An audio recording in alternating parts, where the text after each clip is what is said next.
Good morning, and welcome to the Faculty of Law and to our wonderful new facility here, the Jackman Law Building. Welcome especially to the Attorney General, the Honorable Yasir Naqvi, and Deputy Attorney General Patrick Monahan. Thank you for being here. We're thankful at the University of Toronto for the opportunity to work on the traditional land of the Huron-Wendat, the Seneca, and most recently the Mississaugas of the Credit River. At the Faculty of Law, we're also fortunate to sit on a symbolically ideal location for a law school, right on the boundary between the university and Queen's Park. Today's event nicely captures the significance of this location, and we're pleased to play host today. In addition, an outstanding educational institution is also a socially responsible institution, and we're very proud at our faculty about the Access to Justice initiatives and various clinics and other activities that we have here at the faculty. So we feel that it is indeed a fitting setting for today's announcement about new investments in the justice system. The Attorney General will make his remarks shortly and will invite questions for about 10 minutes at the microphone upon the conclusion of his announcement. Minister Naqvi has enjoyed a remarkable political career since first being elected as an Ontario MPP in 2007, representing Ottawa Centre. He was subsequently re-elected in 2011 and in 2014, and is currently also the government House Leader in addition to being the province's Attorney General. A graduate of the University of Toronto, as you see, a Freudian slip, a graduate of the University of Ottawa Law School, we won't hold that against you. He practiced international trade law with Lang Michener LLP and Flavel Kubrick LLP, and was previously Associate Director and Trade Counsel at the Centre for Trade Policy and Law. In government, he has served as Minister of Community Safety and Correctional Services and Minister of Labour. Ladies and gentlemen, please welcome Ontario's Attorney General, Yasir Naqvi. Thank you for being here. Well, thank you very much, Dean, for your kind introduction. I've been debating whether to say the following or not, but you started this. So yes, I am a graduate of University of Ottawa. I'm a very proud graduate of University of Ottawa because I applied to your law school 3 times.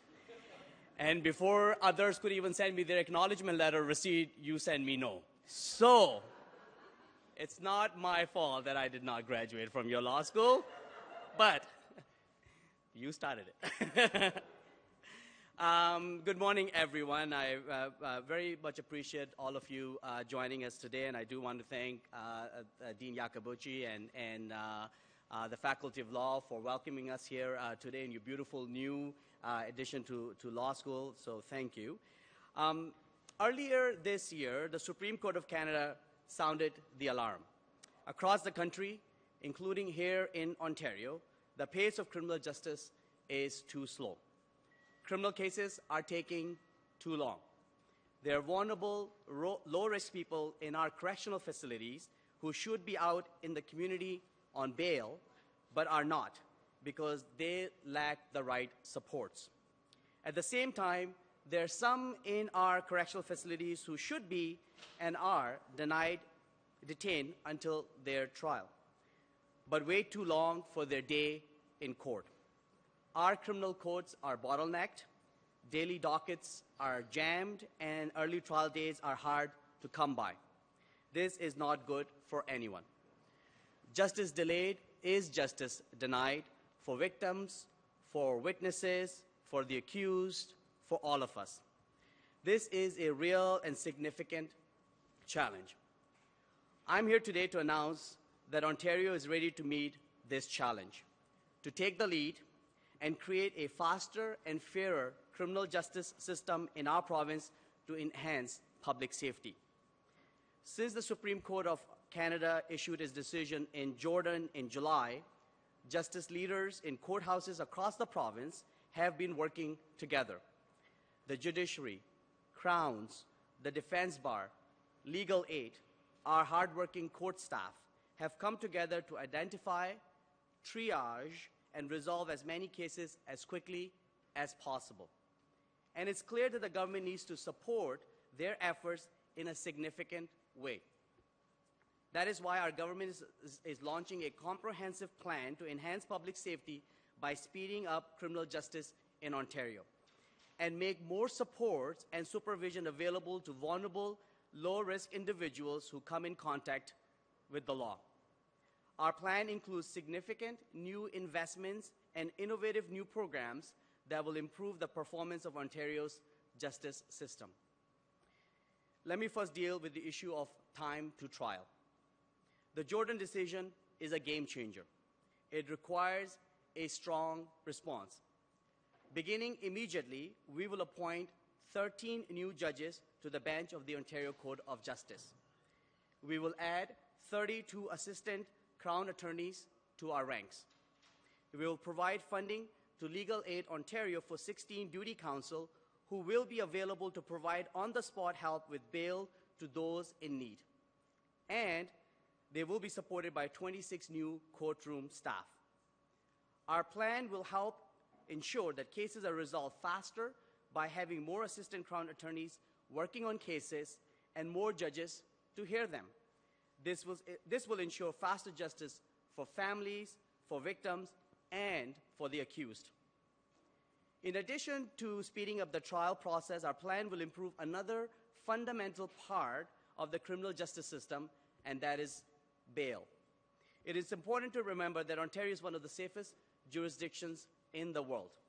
Since 2003, Ontario's crime rate has dropped by 37%. In fact, Ontario has had the lowest crime rate of any province and territory every year since 2004.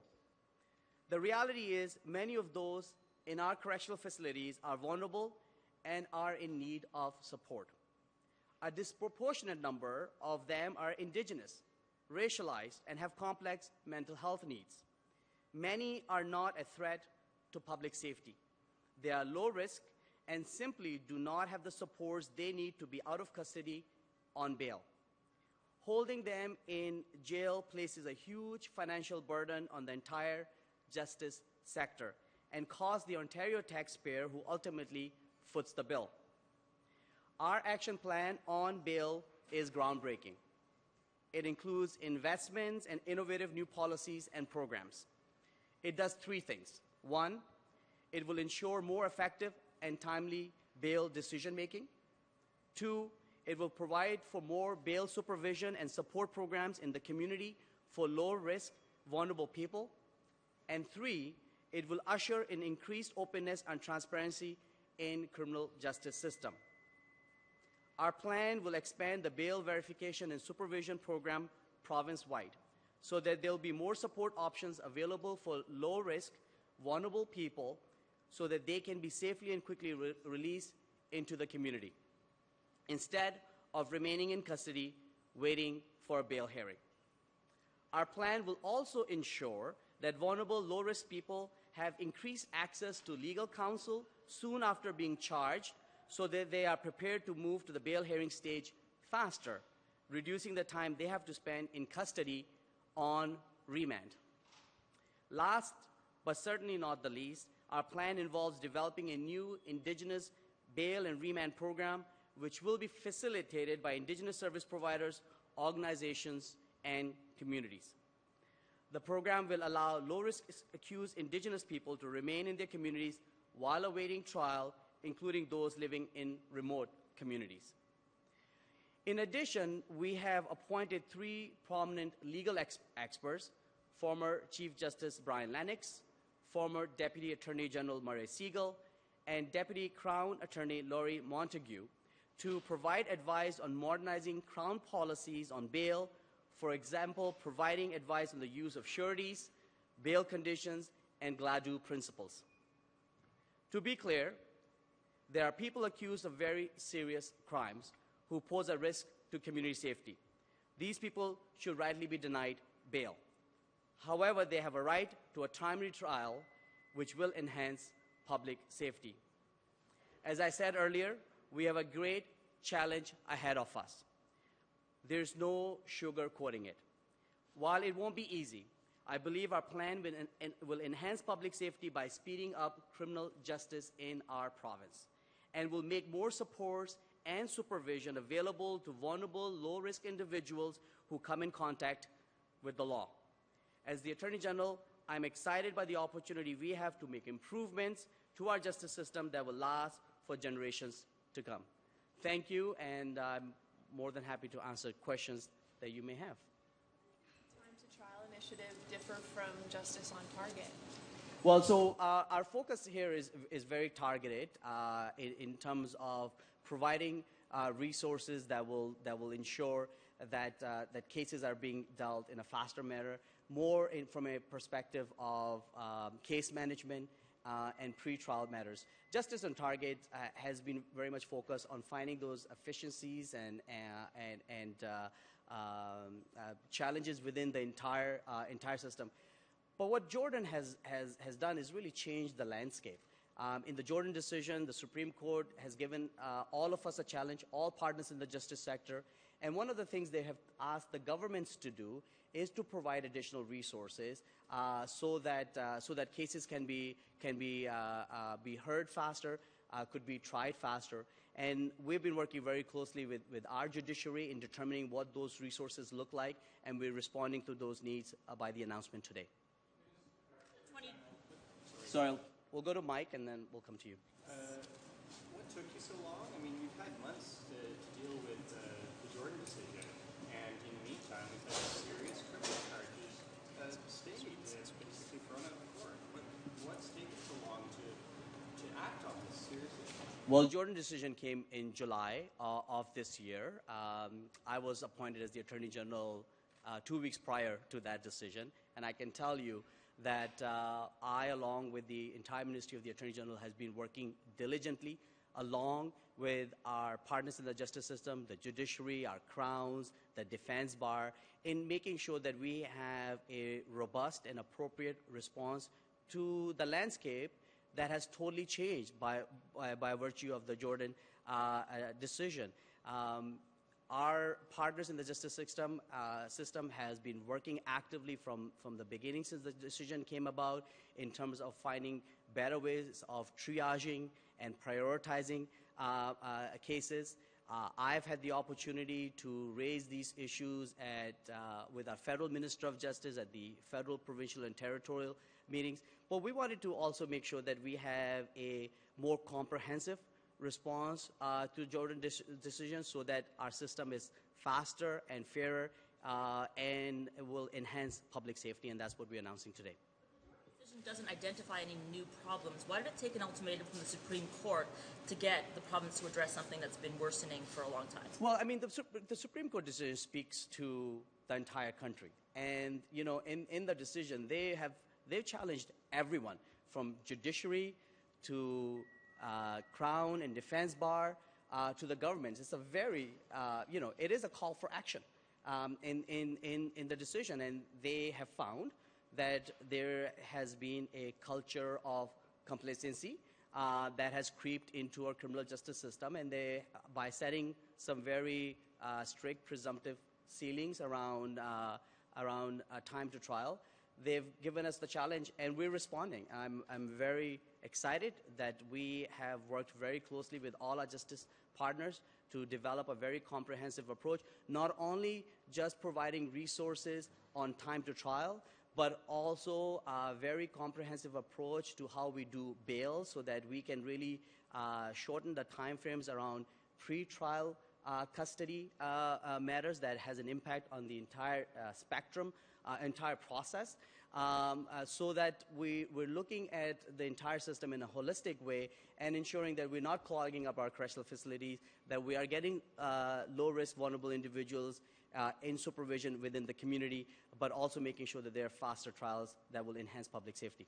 So there are already bail programs in Toronto, in Kingston, elsewhere. Apart from the 20 new beds in Thunder Bay, how are you going to get more people out of pretrial detention and into the community? So, I mean, there's a variety of things that we're announcing, which is outlined in your backgrounder. I mean, there's, I think, a couple of important things we're doing. One, we're making sure that there is more timely bail decision making in the start of the process when a person is accused and is brought to bail court.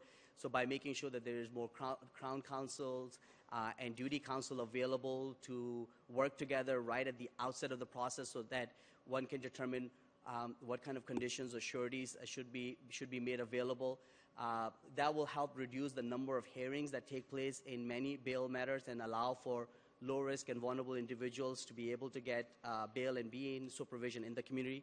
The other big piece we're doing is expanding our bail supervision program across the province. Right now, it's about half of the province, not the entire province. So that is a very important aspect. Not to mention the bail beds you're mentioning across the community beyond Thunder Bay that will allow for individuals who cannot be on bail because they're homeless or poverty is a big issue for them, that we can provide appropriate place for them to be in the community in supervision. So this is a very comprehensive approach in that regards. I don't want to underestimate the work we will be doing over the next 6 months in revising our Crown policy when it comes to bail as well. And we've got 3 very notable experts in former Chief Justice Brian Lennox, former Deputy Attorney General Murray Siegel, and Deputy Crown Attorney Laurie Montague to advise us on revisions to those Crown policy that will help us in having a more appropriate use of sureties and bail conditions and collateral principles. To ask Crowns to change the way they approach bail and change the way they contest it and the conditions they ask for. Well, so I mean that's the work we want to do in terms of the revision of our and modernization of our Crown policy, and that's why we've got 3 experts who've got lots of on-the-ground experience in dealing with these matters, who will be working with us and our ministry in giving us advice as to how we modernize our Crown policy. Attorney General, the information I've been given is that there are 6,000 cases before the courts that on their next appearance will be past the guidelines set down by the Supreme Court in terms of unreasonable delay. Given that it's going to take you 6 months to get all of these the courtroom reforms and extra resources in there, how concerned are you that more serious criminal cases are going to be tossed out of court because of the delays that have happened up until now? So I want to make a couple of very important points. First of all, there is no automatic right to stay. The Supreme Court in Jordan has set up some ceilings, and there's a process that one goes through it. We have been working on dealing with the issues around time to trial. As I said earlier, our judiciary, Crown and Defense Bar, and court staff has been working diligently in triaging cases and making sure cases that need priority are the ones that are working through the system. The supports that we are announcing comes into effect immediately, and we will start the hiring process immediately as well, which will have a tremendous impact as well in ensuring that we are able to deal with those cases in a more effective way. We've worked very closely with our Chief Justice of the Ontario Court of Justice, and these are the resources she's indicated she needs, and I have full confidence that she'll be deploying them as quickly as possible to make sure that we rise to the challenge and provide for faster and fairer trials that will enhance public safety. What happened in Ottawa just a couple of weeks ago? Can you guarantee the people of Ontario that no more serious charges are going to be thrown out of court because of delays? We are responding to the challenge that's been given to us by the Supreme Court. We are presenting a very comprehensive approach to the entire criminal justice system, both in terms of important additional resources to have fairer and faster trials, but also making sure that we focus on areas that has been problematic in terms of resulting in delays, and that is around pre-trial custody in bail hearings, and making sure that we've got supports available that will allow for a faster process at the front end as well. We're confident, all the consultations we have done on this issue over the last few months, all the feedback we have received, that all these measures are going to have a real meaningful impact and will result in a faster and fairer criminal justice system enhancing public safety. No guarantee. What are the... Well, I'm not the decision maker in those respects. Our judiciary makes those decisions, and I will respect their decisions always. But I want Ontarians to know that we are responding to the challenge that was laid by Supreme Court of Canada in Jordan in an expeditious and effective manner, and we're putting real, meaningful permanent solutions in place that will ensure that our criminal justice system is responsive, is faster and fairer. Current averages for how long it takes criminal cases to get to trial. I'm wondering how far behind the Jordan time limits Ontario is currently. Well, I have to get you those detailed numbers, but I mean, different matters takes different times. We, of course, been looking at this, the entire the system and making sure that we identify where we see there are bottlenecks or clogs in the system and make sure that we have appropriate responses to them. There's another big element of this conversation that we've already engaged with is with the federal government because, as you know, provinces are responsible for the administration of justice. The criminal law policy, by way of criminal code, is set by the federal government. One of the things the Supreme Court told us in the Jordan decision that we need to look at modernizing our criminal law system as well and to make it more simpler in nature, and this is the conversation that we engage with the federal government, and they are also launching a review of the criminal code to ensure that we've got a more modern and simpler system. Do you have a sense of how long it might take to get Ontario criminal cases up to this standard? We will get those numbers to you, but it varies from depending on what kind of offense you're dealing with. There are currently 300 or so justices at the Ontario Court of Justice. You're talking about appointing 13 new ones today. It's a pretty marginal change to what you called a structural problem, a game-changing decision at the Supreme Court. Why such marginal action? Well, so we worked very closely with the Chief Justice of the Ontario Court of Justice in getting her advice as to what kind of resources she needs. This is the number that she has indicated that she will need. It is her first number, yes.